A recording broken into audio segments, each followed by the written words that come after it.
Good morning, my dear students. I welcome you all for today's session on quantum mechanics, where we left yesterday due to some reasons. Okay, so quantum mechanics is the most important atomic model given by Schrödinger, Erwin Schrödinger. Because of Erwin Schrödinger's work, and today we have almost, I am saying not 100%, we have almost 90 to 99% understood what is there inside the what an atom, especially arrangement of electrons. About the nucleus, we don't worry, because the idea of existence of nucleus was given by Ernest Rutherford beautifully. So regarding the nucleus, we don't have any doubt at all. Only thing is around the nucleus exactly where electrons are there. So this was the main problem we were facing, starting from the J.J. Thomson. But it is the Heisenberg and it is the de Broglie. So after concluding their research papers, that light as well as matter uh, possesses dual nature, and because of this, today we are in a position to tell at least out of two position or momentum, because this is strictly according to the Heisenberg uncertainty principle. One can be said with certainty, other one cannot. Okay, therefore other one we can tell up to 90% certainty, but not 100%. So together simultaneously momentum and the position is very difficult to tell about the electron, because it is very small and with high speed it is evolving. That's why it is very difficult, and this agreed by everyone. And by taking into consideration Heisenberg's uncertainty principle and the matter waves by de Broglie, so we discuss quantum mechanics. Quantum mechanics is the atomic model where uh, it will take into account the wave nature of electron, which is a particle. Okay, right. So now I go to this part yesterday where we have started about the quantum mechanics, which is the most, you read also that actually given by me about the quantum mechanics, the most accepted and admired model. So that means we have to salute the person who has given this quantum mechanics, Erwin Schrödinger, with the help of his team, that is called Erwin Schrödinger's et al. Et.al. Et al. Means what? Et al. Means it is a teamwork. And this is the equation given by Schrödinger, known as Schrödinger's wave equation. A lot of mathematics and a lot of physics is there. So therefore, we don't go to that part. So we try to understand Schrödinger's equation. I told in my previous session that this Schrödinger equation, where we have x, y, z, which tells information regarding what? Regarding the three coordinates. When we plot a graph in mathematics, no. So on the normal paper, we go for x and the only y, z. But if you take the origin at the center of the graph page, we can go for x, y, z also. Okay, that too, we will draw all these x, y, z on the plain paper, which is 2D.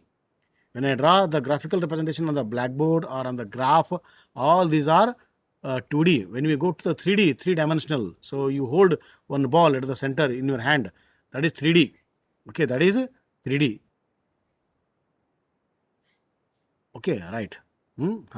So 3D, after holding the ball in the hand, then you imagine around the ball exactly where the electrons. Okay, so this is what? This is the what point of study and point of understanding from the Schrödinger's wave equation. And E will take care of energy factor, and we will take care of the potential energy. And instead of writing entire equation in this way, that is the left bottom. So if you see the right bottom, it is written as H cap psi or psi equal to E psi or psi psi. That means H is the Hamiltonian operator, which is made use to simplify Schrödinger's wave equation, and E is the energy factor, and psi psi, this is known as wave function, which is most important, which will give an idea what where exactly electron is. Okay, so now we'll go to the next point, which is very interesting. Right. So now physical significance of this wave function psi. So what is the physical significance of this wave function psi? It gives the amplitude associated with it. Because every wave is associated with some wave parameters like frequency, wavelength, amplitude, intensity. So this wave function psi gives us what idea? It gives about the amplitude. So but if we do square of it, so what is square of the wave function? It is a psi square. Okay. So when we do square, then it gives the probability of finding the electron in particular region. So the more correct way of understanding the position and the momentum of electron is what you have to go for the psi square using the mathematics and the physics. So when we go for the psi square, whatever value we get, so depend upon the value we get from the psi square, we will come to know the probability. Here I am using the word what? Probability. Earlier we were using the certainty till the Niels Bohr. So now certainty is becoming uncertain. Certainty is becoming the probability. Okay. So probability is what? I can say up to 99%. I am not in a position to say exactly 100% where exactly electron is located. So I can't locate electron exactly, both. That is given by HEOP. Okay, so that's why in the quantum mechanics we see the word probability of finding electron in particular region or in particular space. Now one more word is there, orbital. It is three-dimensional space where probability of finding an electron is maximum. Okay, so now once again we are changing. Earlier already we changed from definite to the probability. Now we are changing one more word from orbit. We are coming to orbital. So orbital is what? It is the three-dimensional arrangement of electrons in space around the nucleus. Okay. So not the orbit. What is orbit? Orbit was definite. Bohr said here only electron is available. So that much definite certainty was there. Now we don't have that much certainty. Therefore, we are changing the word from orbit to orbital. So now onwards, we don't use that word orbit. We use the word orbital. Okay. Though we will give preference to the KLMN theory given by Niels Bohr, but still once we understand the quantum mechanics, so let us not use the word orbit. So we will use the word orbital. Okay. And here is the diagrammatic way of representing the availability or the probability of finding electron around the nucleus. This is nucleus. Dark part is what? Nucleus. So around nucleus what? These are called dots. These are called dots. Okay. So what these dots indicates? These dots indicate probability of finding electron. Sometimes electron here, electron, because it moves away very fast. Here. So it is keep moving using its wave nature. Okay. At a particular second here, suddenly it will come here, this here. But you see that when you see the dots, so after seeing the dots, exactly where it is spending time more, that is important point here. Okay. So here also I can see some dots. So here also some one or two dots are there here. So here also I can see some dots. Here also I can see some dots. But these dots are less in number. Maximum dots are where? In this area. Okay. So now you do what thing? You go for an imaginary line. So take a pencil and draw one imaginary line here. So after drawing the line here, wherever maximum more number of dots are there, that gives the shape of a orbital. So shape of an orbital means what? Shape of an orbital means it is the availability of electron around the nucleus maximum. That is called shape of an orbital. So by knowing the value of psi square, okay, then we will come to know the shape of an atomic orbital. Then we go for different shapes of atomic orbitals by using the geometry. Okay, right. Now, salient features of quantum mechanical model, quantum mechanics given by Erwin Schrödinger. Number one, the energy of electrons in atoms is quantized, means fixed. Here he is taking care of what? Particle nature. Okay. Though it is moving in wave, but let it move in wave. It moves in wave along with particle nature also. That means whenever electron is moving, it moves certain kind of energy, and energy is quantized. That much only. Okay. So what Niels Bohr said and Rutherford, why Rutherford failed in explaining about the electron? Because he was not worried about the energy part of an electron. So when electron is revolves around the nucleus, okay, when it loses electron, slowly it will spiral and enter into the nucleus. That was the problem.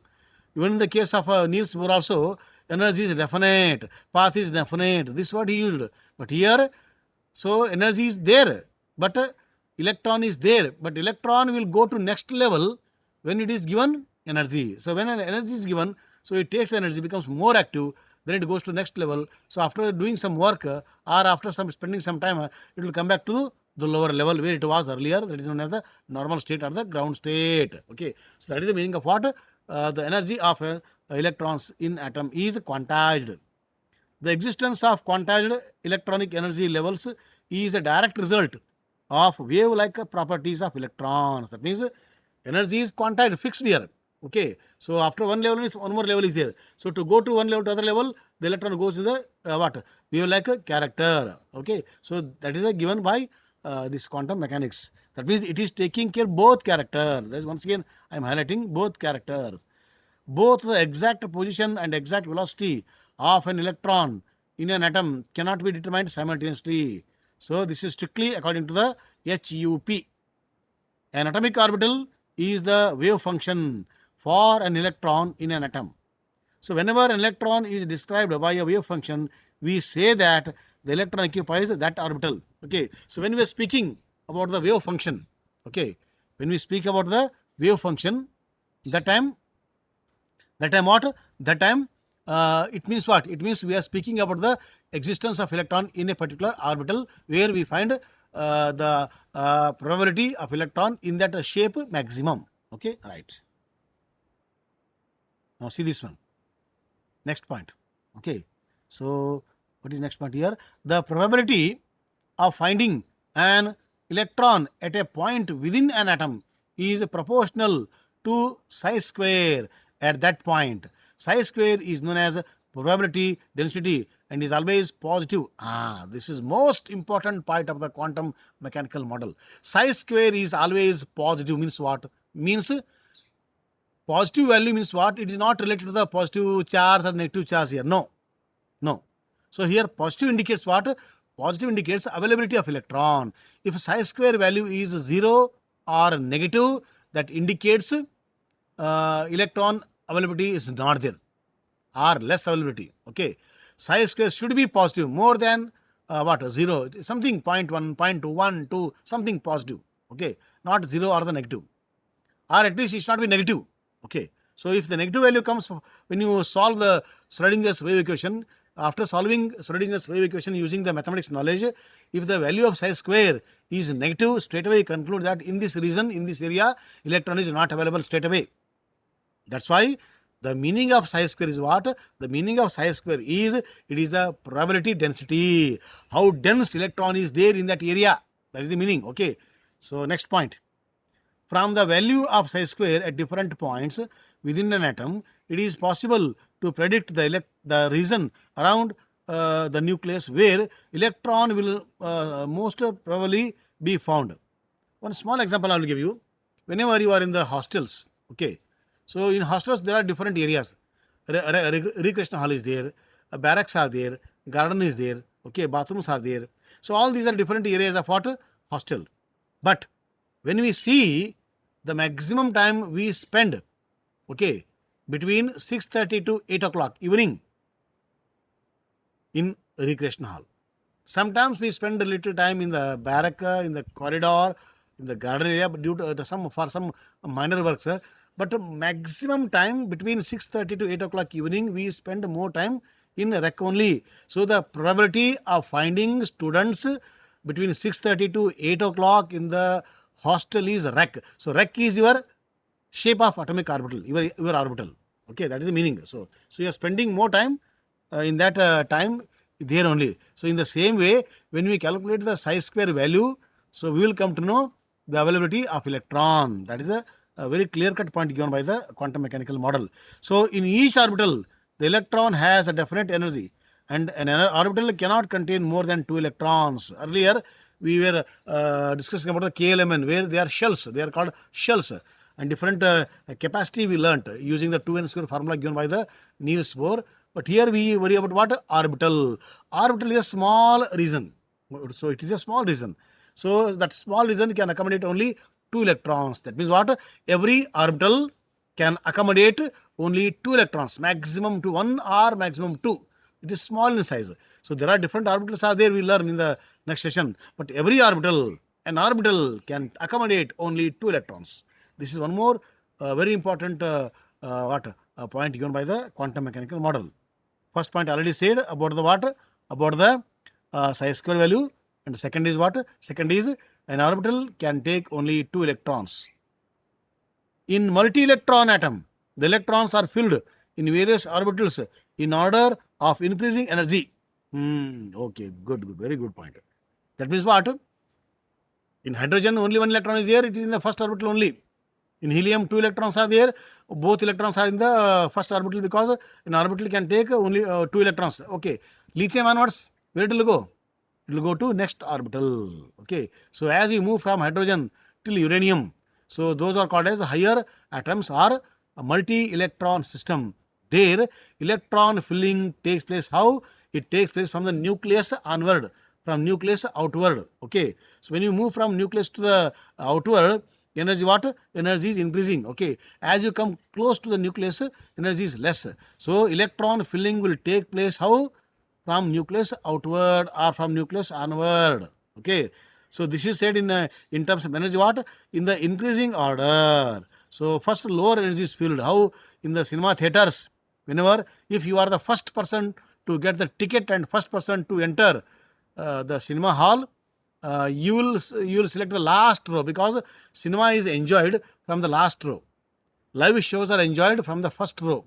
So all these are our priorities. So if it is a live show, I think you will take the first row, and if it is a radiation, if it is the rays, or if it is cinema, then you will take the last row. In the same way, electrons are filled from the nucleus onward. This is the most important point. Please keep it in the mind. Yeah. Now what we will do? We will compare the difference between the classical mechanics and the quantum mechanics. Okay. So classical mechanics will tell about the what? Wave nature, whereas quantum mechanical will tell about the particle nature. Okay. So let us compare these two so that we will understand clear-cut difference between the classical mechanics and the quantum mechanics. Number one, classical mechanics deals with macroscopic particles. So that means Newton said corpuscle theory, that everything. Okay, so it is best for the what planets, stars, car moving. So for all these macroscopic bigger one, we can apply the knowledge of the classical mechanics. Whereas quantum mechanics deals with what? Macroscopic, atom, ions, elements, compounds, electrons, protons, neutrons. So to understand their nature, I think the best model is what? Quantum model. Next, it is based upon Newton's laws of motion, whereas it takes into account Heisenberg's uncertainty principle and de Broglie concept of dual nature of matter. Now, third difference is what? Classical mechanics is based on Maxwell's electromagnetic wave theory, according to which any amount of energy may be emitted or absorbed in the form of radiation continuously. That means continuously when the wave is moving, no, so it moves the energy. So energy is given what? Continuously. Whereas in the quantum mechanics, energy given in the packets. Okay. So first some h nu, next h nu. That to what? If the radiation is coming with how much frequency, how many h nus are coming. Okay. So it gives about the continuity, whereas it gives the discrete or the in terms of energy packets. So that only I wrote here. It is based on Planck's quantum theory, according to which only discrete certain values, okay, of energy are emitted or absorbed. Now, the fourth and the final difference between what? Classical mechanics and the quantum mechanics. The state of a system is defined by specifying all the forces acting on the particles as well as their positions and velocities. The future of state then can be predicted with certainty. Okay, this I told already. But what is the quantum mechanics here? It gives probabilities of finding the particles at various locations in space. Means what? Certainty to uncertainty, or definite to the probability. This is the meaning. So I think today we understood clearly without any disturbance. I am very thankful for avoiding all those disturbances. Very good way of managing the classroom. Okay. So thank you very much, my dear students. Now the session is open for doubt clarification.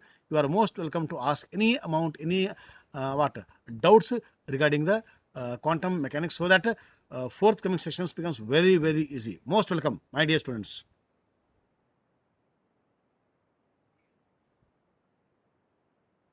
Any doubt? If no doubts, then I take that you have understood clearly the quantum mechanical model, so that we will go for the session winding or session ending, so that next session starts for you. Still time is there, around 8 minutes time is there to wind up the my session. So most welcome, Sushmita, Karthik, anybody those who have joined, most welcome.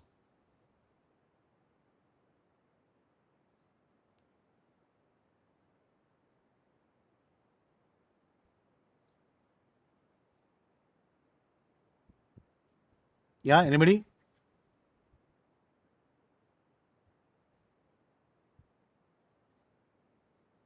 Anybody, please?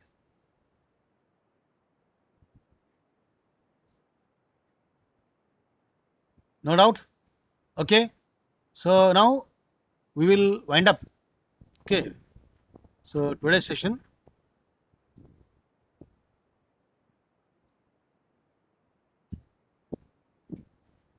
Thank you, my dear students. Thank you, sir. Good, very good.